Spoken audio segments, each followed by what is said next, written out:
Yes. Okay. We're back. Back in town. It's been a minute. I feel like it's been ages since I've been live, man. Well, in a way, really. Obviously, doing this podcast, it's been a week, but it feels like it's been longer, to be honest with you. But yeah, obviously, the Premier League show will be on like Friday, stroke Saturday, and then obviously the Arsenal podcast will be after the Arsenal game. So let's say we're playing on Sunday, I'll probably do it on Sunday or Monday next week. But yes, we have drawn against Fulham.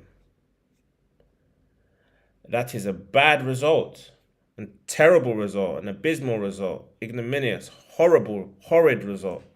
Feels like a loss, like the title says. Where do I start? I think there's only one place to start with regards to the whole furore around that fixture, around the match. Team sheet. So Arteta has opted to basically name. Is it exactly the same? No, pretty much the same template of a team for the past three games. Obviously, you can't really argue with a winning team. The first two games we got away with it. We ground out the results. I felt like we did control both games. You could argue we controlled Saturdays as well, but I mean, we got the point. So really and truly, there was no real reason to change the formation back to the last season's one, even though most of the fans, probably 99% of the fans, including myself, are bemused as to why Gabriel isn't starting, as to why Ben White isn't a right back, and you know what? Why Havertz has continued to start. But I felt Kai Havertz had been okay. He'd been like a kind of not really done anything, but not really done anything bad in the first two games. So there's no real reason to drop him. However, to accommodate him has led to all the changes. The worst one being Thomas Partey playing as a right back, which now means Ben White comes in as a centre back, which means Gabriel comes out of the team. And then that means Havertz is now as a left centre midfielder, which means now Ben White can't really continue to play with Saka on the right. And it also means, what's his name? Martinelli's suffering because, well, he linked up with people like Zinchenko and Xhaka last season. But it means that now the partnership he has on the left is not the same because him and Havertz isn't really working. As a consequence, his form has dipped, and so is the Saka's. Hopefully, things can return to normality for Sunday. Because what I was thinking he would do, Arteta, was okay. His reasoning for changing the team was basically because we're going to dominate the match so much.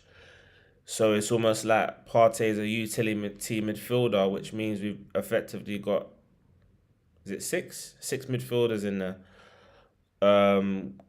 which will just pin the opposition in their box. However, um, when we're defending, Partey is not a right back, and he'll get shown up. But anyway, regardless of all that, I I'm almost certain that Partey won't be a right back against Man United against people like Marcus Rashford on Sunday. But yeah, we started really badly, giving away. It's almost been a regular occurrence, like at the Emirates, where by the time you've sat down in your seat, you find yourself 1-0 down. Saka's horrid, horrid back pass was pounced upon by Andreas Pereira. Ramsdale didn't do himself any favors. And you know what? I think I'll bring in David Raya for Sunday. Why not? Go and prove yourself. We've brought him in, so play him. I think there's a great opportunity for him to make his debut under pressure. Let's go. Put him in. Put him in. See how he fares. But I'm not really. I think I'll go with Ramsdale. But if it was me, I'd give Raya his debut and say, go on and show me, lad. Show me what you can do, lad. You know what I mean? But yeah, giving a goal away, you're effectively 1-0 down in the blink of an eye. It's the third time it's happened in the last few months. It happened against Southampton, happened against Bournemouth. And we're just shooting ourselves in the foot. Because obviously you don't want to be 1-0 down against a team that's going to be defending for 90% of the game. It's just making life hard. And we toiled for most of the game. We managed to get ourselves 2-1 ahead. And it was a goal from a corner. And it's like, what the fuck is going on here, bruv, you know? It's a bit shambolic because it's not like we're giving away loads of chances. But the chances that we are giving away, the opponents are tending to take, which is disappointing. It feels like a loss, like I said. We just need to get back to keeping clean sheets at the Emirates because we're doing it a lot away from home. We did it on Monday. But for some reason at the Emirates, we're giving away a lot of consolation goals, giving away a lot of cheap goals. And we find ourselves behind quite a lot, which means the whole game plan is up in the air and we're under pressure. And yeah, we need to stop doing that. But I wanna give special praise to people like Eddie Nketiah and Fabio Vieira, because I feel like they've had a lot of stick from the fans, including myself. I didn't think Vieira was good enough. Still hasn't convinced me, but however, I give credit where it's due. He was very good, exceptional. Yeah, he was exceptional on, when was it? I've gone blank. I was reading something. Yeah, sorry. Yeah, he was exceptional on Saturday. Came off the bench, showed hunger, similar to what Nketiah does and did, who got himself a goal. He showed hunger, got himself an assist, and yeah, he got himself an assist, and it was just all in all showed a lot of quality. I don't think he'll start the Man United game, but boy, he's in contention from a starting spot going forward. And if he carries on like this, he'll find himself in the team before too long. But yeah, without any further ado, obviously, as I usually do, I'm going to play Arteta's post-match interview, and I will give my opinion on what he's saying. Let's go. First half selection wasn't really working. Well, obviously, when in the first minute you made the mistake that we made and you just give a goal to the opponent, the game becomes much more difficult. The reaction straight after that, even the first start, the amount of situations, chances that we generated, we didn't give anything away. We controlled the game for full periods, but we didn't score the goal. And in the second half, we made some changes, the dynamic changed, we have better relationship. I think the sub made a huge difference, great impact. I love the determination and the confidence that they brought to the team. We made the most difficult thing. Yeah, he basically said what I said effectively, where I was mentioning we gave a goal away, basically threw it in our own goal effectively, controlled the game, didn't give much away, but what we did give away resulted in goals, so we gave much away. But nah, yeah, the subs made a real impact. But then if the subs are having to make a real impact, that goes to show that he made a mistake with the starting 11. Because obviously the starting 11 didn't really play well. I can't think of many players that played anywhere near their ability. Partey had a stinker.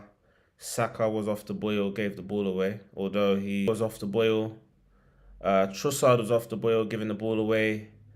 Yeah, Rice to come on to make an impact just shows that you made a mistake with the starting 11, and hopefully you can get it right for Sunday, because that's a game that I believe we need to win now.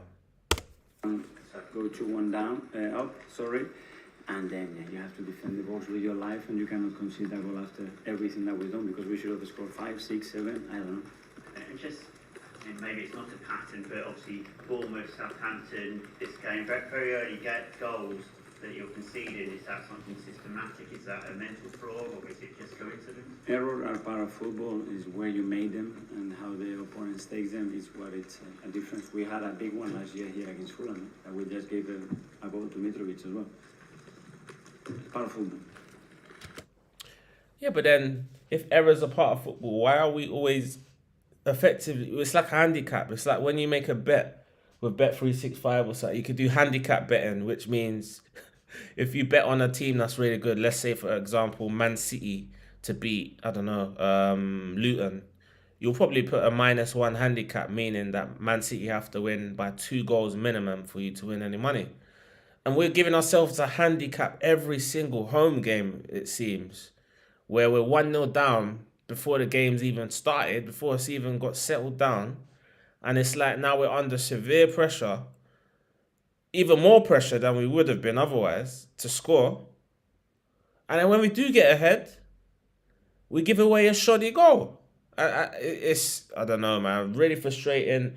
Feels like a defeat, because any time you drop points in this league against Man City, who win all the time, every week, it could have dire consequences. And now we're almost in last chance saloon, because you don't really want to be giving Man City 5 and 6 points leads ahead of you, especially at this early stage of the season. It sounds crazy, but once they build up a head of steam, they're pretty hard to stop. James, do you think those experiences from last season, the Southampton game in particular, were playing on the players' minds as they tried to get back in the game? Well, I haven't seen that.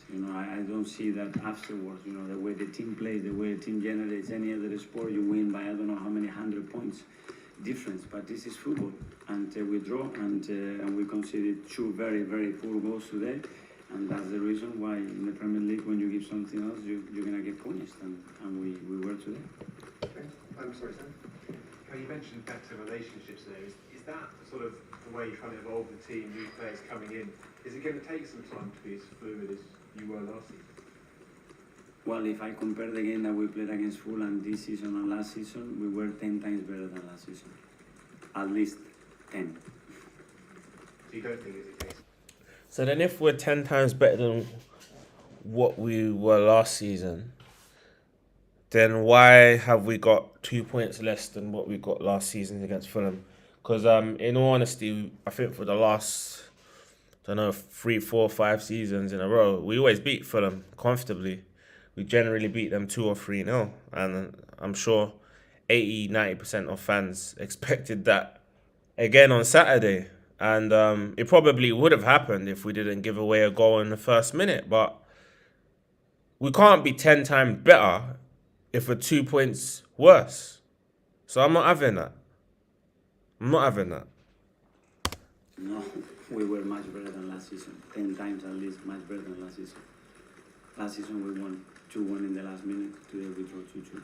Would it be fair to say that it looked better when Zinchenko came on? It changed a more familiar way? It is different, and Alex has been out for 4.5 months. Is that? Just minutes after Fabio Vieira came onto the pitch, his performance and impact was clear to see. What did you make of his performance overall? And with Gabriel Jesus, were you at all tempted to bring him on earlier in the month? Well, the way we generated chance after chance, I don't think it was necessary. In the last minute, we decided to bring him in. He's only had a few days of training session after the surgery again. But I'm really happy with the subs, the way they came in. With Fabio, delighted for him as well, because he hasn't played any minutes so far this season. And to see a player that comes with that determination and that positiveness to the team and has the impact that he has, is difficult to see. And I'm really pleased and happy for him as well. And in terms of the penalty, sorry, can we move on to Hamza? Thank you. Hello, Michel. This season you made some changes in the build-up that are clear to see. You play with the 3 and then the 1, and you play a bit more through the wings. This change that you make, can you explain why you've done it, what you're looking to achieve with it? With 3, huh? The 3 and then the 1 pivot. Okay.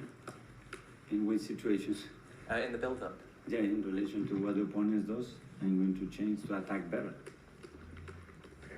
Are you worried that the crowd are returning on Kai Havertz? Because they seem to be There's a lot of negative reaction to him at the moment. No, I saw an action when he played backwards and he could have turned, but that's more, I think, the demands of everybody to play forward and to impact the game in the final third, because we had the urgency to win it. But I think the reason Kai Havertz turned backwards was because he's feeling the pressure, which as a result is affecting his confidence. So he didn't want to take the game to the opponent, Fulham, because he's scared of making a mistake and losing the ball. And that's what players do. What we need from Kai Havertz is we need to get him a goal, whether it bounces off his backside, whether it bounces off his knee, his toe, scrappy goal, get him a goal, boost his confidence, help him build his confidence. Something small like that.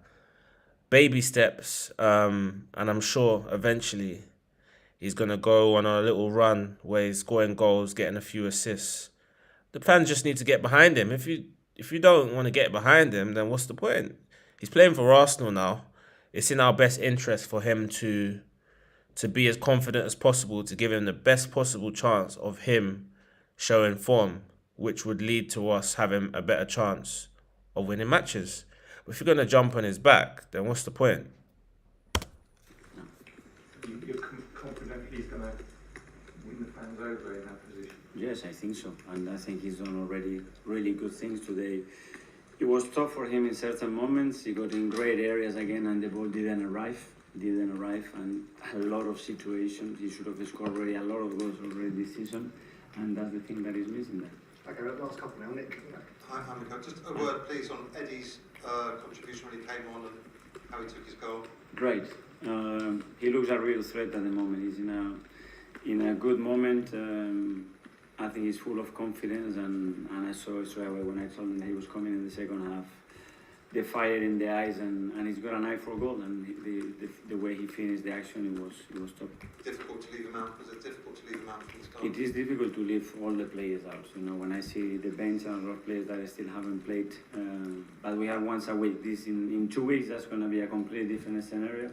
And yeah, he said when I heard him say in 2 weeks it's going to be a different scenario with regards to certain players that haven't played.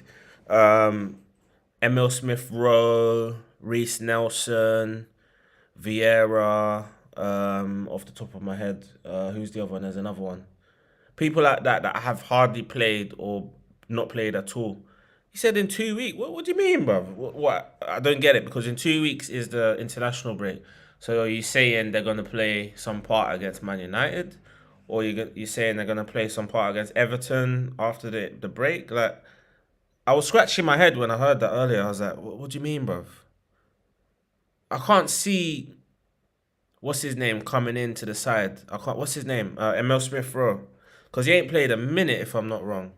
And I can't see him coming into the side against Man United or against Everton. I can see him coming off the bench, potentially, but not starting. So are you saying you're going to give him cameos? You're going to just give bare man cameos and let them... But then when they play well in the cameos, are they now going to come into the side? Because you've already seen Vieira play well. You've already seen Nketiah play well. Then you've got Jesus and and it's like, okay, cool. Nketiah's got himself off to a good start, a goal and assist in his first few games, got another goal.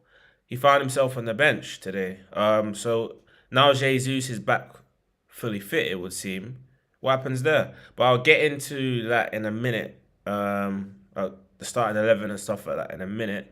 But I'm just saying, I don't really get what he means by these guys will see them in the next 2 weeks.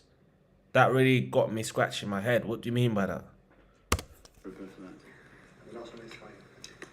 Thank you. Despite the draw, your unbeaten run against London sides continues. How important is that for you and the club?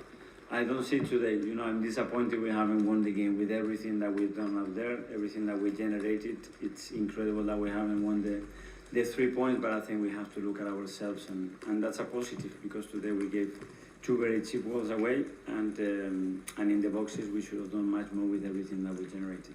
Thanks, everyone. Tiny to... Okay, cool. So yeah, that's that. Where was I? Yeah, but football's about the 2 boxes. It's about what you do in the 2 boxes, how you defend your own box and how you attack the opponents. therefore, obviously keeping clean sheets is a good basis for you to win match. It's a good kind of building block to win matches. If you keep clean sheets, you got good attackers, you're gonna win invariably.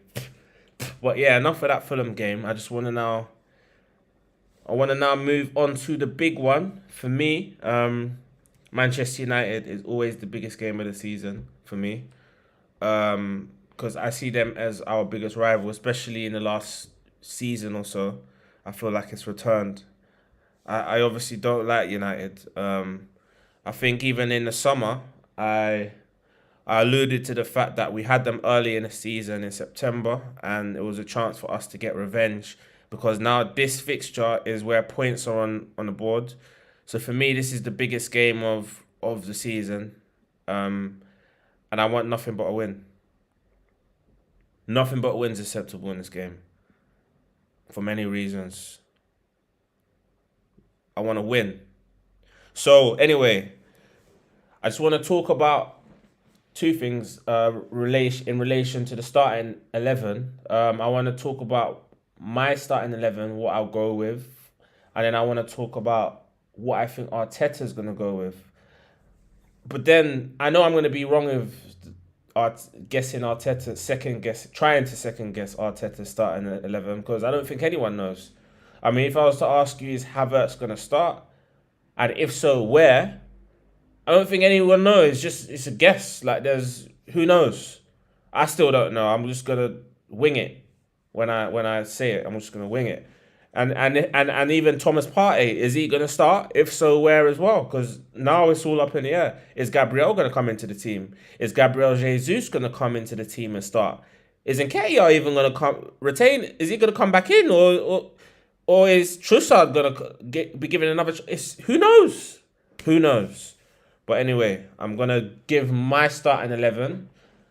I'm sure a lot of Arsenal fans will probably have at least 8 of these players in there. 8 or 9. So anyway, let me stop waffling. So I'm going to go with... I'm bringing in David Raya. I just think that, okay, Ramsdale's made a couple mistakes. Yep. But then Raya's now been brought in. I feel like it's a good opportunity to bring him in under pressure. Let's see how he copes under it. He's been brought in to challenge Ramsdale, to bring the ball out from the back. Bring him in. Let's see what you got. I don't think there's a much pressurized, tougher game to do it. If you can get this out of the way, if you can come through this challenge, it's all yours. It's all on you. So for me, David Raya in goal. I'll put Ben White back at right back so he can link up with Saka again on the overlaps. And obviously it'll be William Saliba and Gabriel. For me, it's the best defensive partnership in the league. So why break it up? Gabriel's time to come back into the side.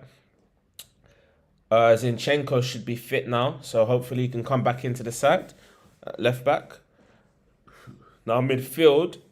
Obviously, I'm going to have Thomas Partey as a holding midfielder, Declan Rice to the left of him, and then I'll have the captain, Martin Odegaard, to the right of Partey. And obviously, on the right wing, I'm going to have Bukayo Saka. On the left wing, I'm going to have Gabriel Martinelli. And up front, I'm going to go with the man in form for me, and that's Eddie Nketiah. He's done nothing to deserve to be dropped. He's done nothing wrong. He's probably been our best player this season so far. 2 goals, 1 assist for the penalty.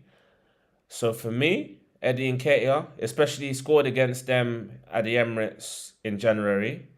He scored in both home games this season. He's got a phenomenal home scoring record for Arsenal. There's no reason not to start him. It's all pointing towards Nketiah. So yeah, for me, hopefully he comes back into the side. Give him an opportunity. He's deserved it. Right. In terms of what I think Arteta's going to do, that's different. I'm probably going to be wrong, but I think I'm going to be right with a lot of it. I think he's going to he'll keep Ramsdale in goal, I think. I'll be surprised if he puts Raya in there. Hopefully, I think he's going to bring Ben White back into right back. I think he's going to go with that that back four from the back five from last season. So obviously, I think he'll do.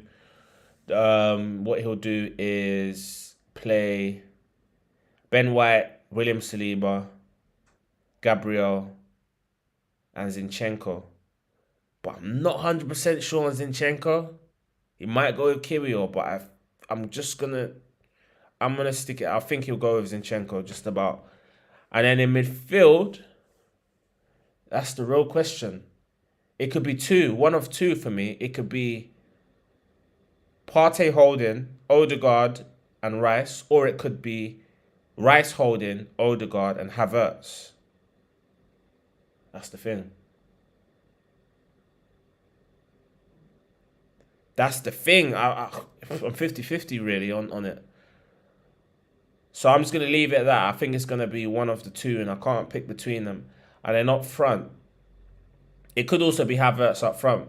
But obviously, I think it will be Saka and Martinelli on the wings. And then up front, it could be one of four people. It could be either Nketiah, it could be Gabriel Jesus, could be Leandro Trossard, it could even be Havertz. I'm going to stick with Nketiah. I think he'll go with Nketiah just for the overall context of everything in terms of his attitude when coming on in the Community Shield, his form, the fact he scored against Man United, and the fact he's the man in form. So I think he will go with Nketiah just about, which, you know what, I'm going to go with the midfield of Partey, Rice, and what's his name? Odegaard. So I think Havertz will probably sit this one out, but I could be wrong. So the reason why I think it's important we beat Man United, so many reasons. One is we've had 3 home games already. This would be our 3rd. So it's essential we get maximum points from home games, especially against Man United. We tend to do well against United at home. So it's essential we beat them to stop City pulling away before their tough period. I think they got really tough games in October and November. But before that, they got winnable games like teams like West Ham and teams they should really beat. I got Fulham on Saturday. But I think we just need to stick near them. If we can stick near them, stay as close by as possible, I think they're going to drop points in the period. I've had a look at it yesterday. They got teams like Brighton, Chelsea, Arsenal, Man United, Tottenham. You know, there's about 6-7 hard games out of 9. I'm telling you, they got a nightmare run. And I feel like they're going to drop points in about 3 or 4 of them at least. So we just need to keep winning. 2 points behind them isn't this too bad at this stage. But Man United's form has been bad. But Man United, the type of team that they don't need to play well to win. They just got this thing in their DNA where like they'll hang in there. And they've shown that already this season. So it doesn't surprise me where like Wolves were all over them and they managed to pull out the win. And something similar against Nottingham Forest on Saturday where like they were 2-0 down in about 10 minutes. But they won the game at Old Trafford. And it didn't surprise me at all. Didn't surprise me at all. Just the fact that Nottingham Forest crumbled. The pressure that Man United put them under just became untenable. And once they got the first goal back, you just knew it was a matter of time before the equaliser came. And it was a question of now, is there enough time for them to get the winner? And they did. They did from the spot from Bruno Fernandes. In the end, they won 3-2. But, yeah, do you know what it is? I just think we need to get back to winning ways, especially before the international break. What a game as well before the international break. To beat Man United, you know, and then they got a whole 2 weeks before they have a chance to put it right. If we can get one over them again, just really hurt them, damage them, give them their second defeat of the season, the second defeat in North London in the space of 4 games. That would be amazing. However, what I will say is, Man United, for me, they're probably our biggest rivals alongside Spurs, and then probably now Chelsea and Man City. But I don't think you can ever expect to beat Man United. Hear me now. You can't expect to beat Man United. However, I think we should beat them, but you can't expect to beat Man United. You can't. because they're just a team that will always have dangerous players. And at the best and worst of times, they're a wounded animal with the ability to nick the game when they're not playing well. And it's just Man United. It's just something in them, in the DNA, where they can win any game of football, regardless of how good or bad they are at that given time. There's something about them. They're one of the few teams that they can do you. It happened to us last season where we went to Old Trafford. We were the better team, but we lost. It's been the story of many a season. I've seen enough Arsenal teams go to Man United as a better team, outplay them and lose the game. And while I don't expect that to happen on Sunday, I think we're miles better than them at this moment in time. I just think we need to be wary of people like Rashford on the break. And just complacency. You cannot be complacent against Man United. That's ridiculous. They're the biggest club by trophies, if you like, in the country. Well, actually, I don't think Liverpool are, but they're the so-called biggest club in England, and some may say they're the biggest club in the world, but for me, I think Real Madrid are. But yes, important, we just go there with the right attitude and get that game won. And I do think we're going to win. I'm going to say we're going to win 3-1. Hopefully.